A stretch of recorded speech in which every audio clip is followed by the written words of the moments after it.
Hello and welcome back to my channel. Thank you so much for stopping by to watch today's video. So I was just tagged in a video from the wonderful Candy over at Candi'S Sweet Love for LV, a video about the 5 bags we fell in love with at first sight. And so when I saw this video and this tag, I thought, what a fun video to do.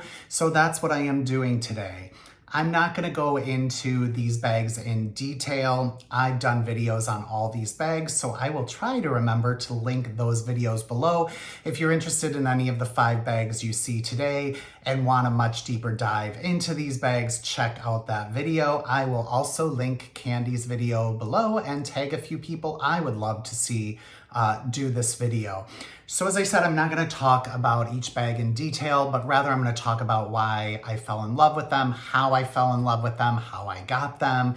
And I think this is a good piece of my handbag journey story and how it's evolved. So the first bag I fell in love with was the Saint Laurent Rive Gauche Tote in the large size. I fell in love with this bag from YouTube. I stumbled across a YouTube review of this bag in the summer of 2020 and became completely obsessed with this bag. I watched almost every video I could find on YouTube. I did a lot of research online, but at that time, this was priced, I think, at about $1,100. I actually ended up getting this for around $1,000. Now it's, I think, $1,800. So I'm glad I ended up getting it when I did, but at the time, I just thought I cannot spend that much on a bag. Obviously, we are way past that, but I picked this bag up finally, and I absolutely love it. It's just a oversized tote bag in this beautiful off-white, coated linen canvas with this tan linen sides, border here and bottom, which I just think is really, really beautiful. It just screams beach and summer vibes to me. It's too big to use as an everyday bag, but it's a great bag if you're traveling, going to the beach, going to the park, going boating, going on a picnic, something where you might, need to bring a sweatshirt or a change of clothes or, any number of other things. It's huge. It holds a lot, and I just think it's beautiful, and I love the story of Rive Gauche being the left bank of the River Seine. So this bag really spoke to me. I love it, and I'm so happy to have it as part of my collection. But as you can see, it's hard to even get it in the frame because this is a very, very big bag, and they do have a few different sizes and styles and colors. So lots of versatility over at Saint Laurent with this bag, but I absolutely love it. It's my favorite large tote bag for sure.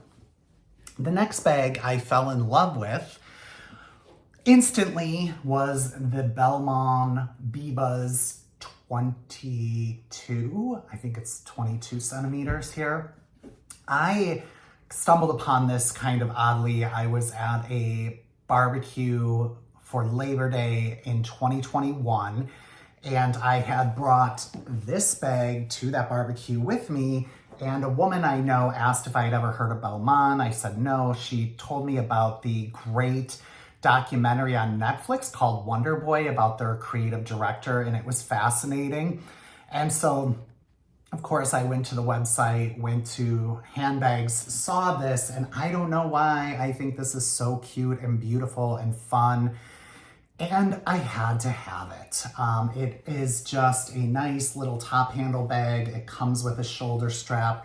It's got this big B, although somebody recently did a video, I can't remember who, it was maybe a month or two ago, and they said this reminds them of the Bitcoin logos, so I don't know, it kind of does. I'm not crazy about this B, but I love the style of the bag. I love that it says Paris on it. I love that it has a top handle. It comes with a thick shoulder strap here. And it also has feet on the bottom. And I really love the brown border color. I think it's really beautiful. I've gone back and forth. I haven't used this bag very much lately because I tend to gravitate towards other bags. And I've thought about selling this, but then, when I thought about this video and what bags I really wanted to talk about, this one was part of it, and I love it, and I think it's so beautiful. and I'm just not gonna sell it. I've gotta remember that things will come back into rotation. The next bag I'm gonna show you, I used a ton after I got it, and then it's kind of slowed down. So things move in and out of rotation, so I'm very hesitant to sell anything because one of the bags in this video I actually tried to sell on Fashion File and they wouldn't take it, and I'm so glad they didn't. But this is a keeper. It's just beautiful. You know, it's got the top handle here, a thick shoulder strap here. I actually love how this shoulder strap connects to the bag. It's got the 3 adjustments on the end here. I think they all say Belmont on them, and it's got this really thick, chunky, aged gold hardware here with a pull like that, also saying Belmont on it. And it's just like one piece of leather, so there's no buckle where your shoulder is. There's no clasp for it to go through and wrinkle the leather. So I think this is one of the best shoulder straps I have. I really, really like that. It does have one zipper pocket in the back, and then there's a little card slot here, which I don't really use, but I think the use for that would be if you were traveling, as I've said before, on a subway system, and you could just put your little subway ticket in that pocket and get easy access to it. And then it does have the, now of course it's being difficult to close, but it does close right here with that hole, and there's the lock closure. The cool thing is when you're wearing it and you just let this top handle flap, it does line up. See, there it did it. It does line up perfectly, so it's really easy to open and close. And you can also adjust the width of the mouth by loosening these straps here. I like to keep them closed because then they fall underneath the circle with the B in it. And the B also says Belmont on it, if you can see that there. And it has a back slip pocket. I don't use that. Would actually probably be a better place for a Metro card actually, because it is a really tight pocket, so I don't use it, but you could fit something small in there. So that is the Balmain B-Buzz 23, and they have this in a bunch of different colors and styles. And I think this is, you know, their house bag, so I don't see this going away anytime soon. But in my research, Belmont is newer to the handbag game than these other brands I'm going to talk about, and they're not as coveted as these other brands or considered as highly elevated as these other brands. I happen to love this, and I think it's beautiful. The third bag is one of the most tier bags to me. I've talked about this bag several times, and this is the Louis Vuitton Pochette Metis in reverse monogram. I bought this earlier this year, and at the time I bought this, I had actually never held a Louis Vuitton bag. I've never seen a Louis Vuitton bag close up, only from a distance, and I'd never been in a Louis Vuitton boutique. But I decided a couple months before I got this that I wanted a Louis Vuitton bag. So I spent a lot of time on their website researching. It had to be in the classic canvas or the reverse monogram. I spent a lot of time, as I said, researching on the Louis Vuitton website and decided this was the bag I wanted. The problem was it was never available. I think it was over 2 months. I was checking at least a few times a week, and it was never available. And then I was at the Stanford Mall with a friend, and they have a Louis Vuitton there. So I just thought, let's go in and look. I didn't think they would have it, and lo and behold, they did. And when I picked it up, I fell in love with it immediately, and I understood right then, in that second, what all the hoopla about Louis Vuitton is. I think it is just beautiful. I love that I chose the reverse monogram with the regular monogram here, and the reverse monogram on the flap, and the reverse monogram running all down the back side, upside down, because it's one piece of canvas, and you obviously want it to be right side up on this side. So that means when you flip it back, it is upside down. And then it also has monogram and reverse monogram on the sides. And the reverse monogram comes with a reverse monogram adjustable shoulder strap The regular monogram comes with a regular monogram shoulder strap, but it's got the S-lock closure. What I love most is, let me get that out of there. I'm taking this bag with me tonight, I think, is all the organization. You've got a front pocket here, a bigger pocket in the middle, and a slip pocket in the back. And then you've also got a zipper pocket here, which is a perfect place for your phone. I can almost fit my whole hand in there.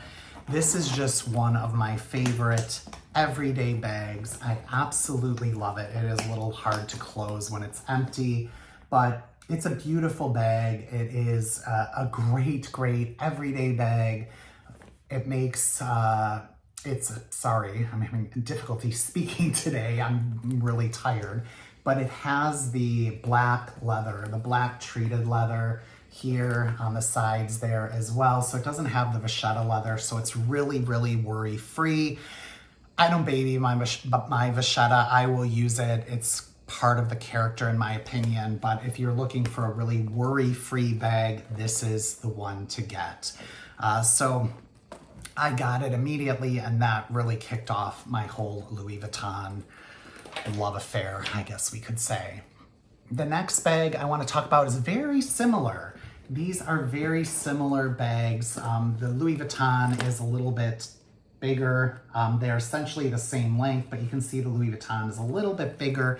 But I put the exact same stuff in both of these. And this is, of course, the Christian Dior small camp bag. And I had been wanting a Dior bag for some time, but not in the men's line. The men's line is really modern in my opinion.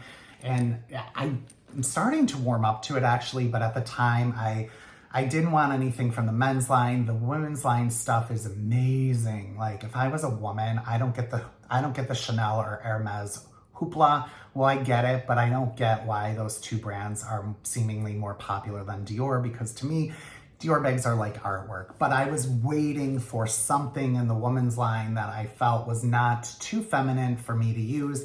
And this was a new release this spring. So as soon as I saw it, I thought I have to go check this out. I was actually looking for a different one, and I'll try to put a picture of it, to remember to put a picture of it in here. But I was thinking about this bag with it in a different colorway. And I went to the Dior boutique. I didn't expect them to have them in stock, but they did. And I was looking at the one that I was thinking of getting, and I was almost ready to pull the trigger. And then I asked if she had the oblique in stock, and she did. And as soon as she handed it to me, like the sun was beaming through the windows, and it hit this bag and lit it up. And I thought, oh my God, this bag is so beautiful. I got it. It is one of my absolute favorite bags. It's got this beautiful embroidery. You can see the DIORs in here.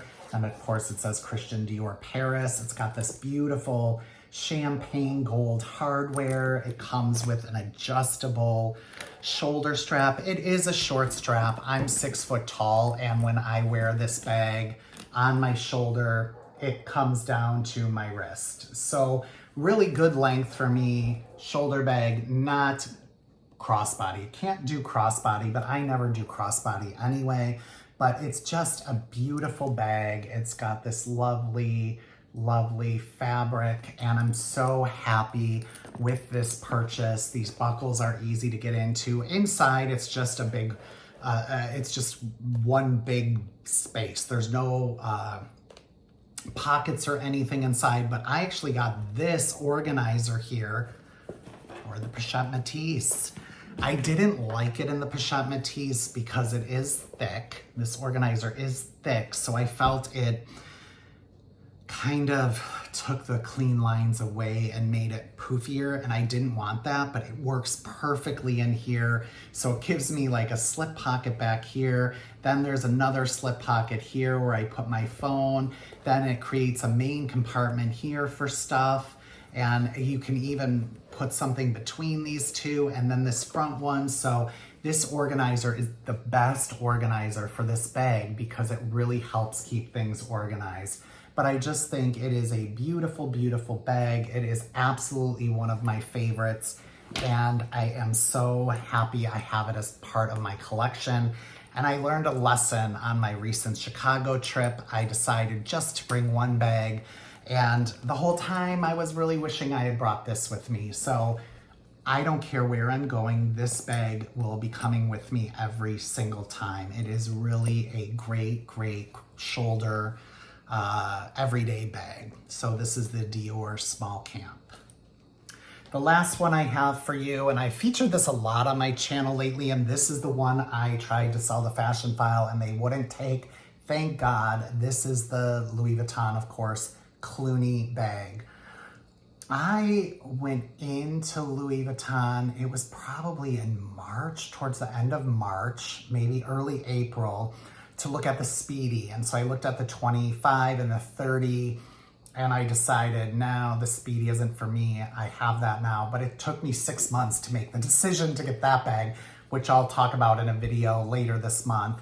But when I was leaving the boutique, I just glanced out of the corner of my eye and I saw this sitting on a shelf, and I paused for a second and thought, but it was busy. My sales associate was walking me out, so I just didn't want to waste any more of her time. You know, I felt like I took like 20 minutes to look at the Speedies and didn't end up buying them. You know, I know you don't have to buy every time you go in, but I was just like, okay, don't make a rash decision, just leave. But I came home and I found out what this bag is called.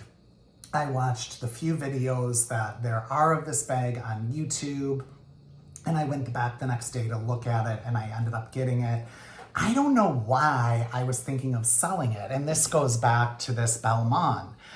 I wasn't really using this. I thought, oh geez, I could get the money and apply it towards something else. I don't know why Fashion File wouldn't take it. They said they had too many already. But thank God, because I'm so glad I did not sell this, because I absolutely love it. And I do think this is the most beautiful bag in my collection. It is just gorgeous with that beautiful monogram on the front and the back, and it is just lovely. It's got a nice top handle here, and you can clip a shoulder strap to here to carry it as a shoulder bag. I carry it mostly as a shoulder bag, but I just think this bag is stunning and beautiful. And so this kind of made me think, just don't sell something just because you want money to buy something else, because I would have absolutely regretted selling this bag. I think it is beautiful. It has, you know, the flap cover here with the magnetic closure, which really lines up the monogram pattern. It's got a pocket on the back. It's got this beautiful burgundy microfiber. Well, I don't know if it's microfiber. I need to research and look at what these materials are so when I'm talking about them. But it's just a beautiful, beautiful bag. And I just fell in love with it out of the corner of my eye the first time I saw it. So lesson learned, do not sell unless you are sure, because you might end up regretting it. So there you have it, the 5 bags I fell in love with at first sight, either online or in person. I hope you all enjoyed this video, and I wish you all a wonderful day. If you are new here, welcome. Please subscribe. I'm trying to grow my channel and grow my community. Comment below. I love interacting with other people who share this passion. And if you are a subscriber, thank you so much for your support. All right, take care, everyone. Bye-bye.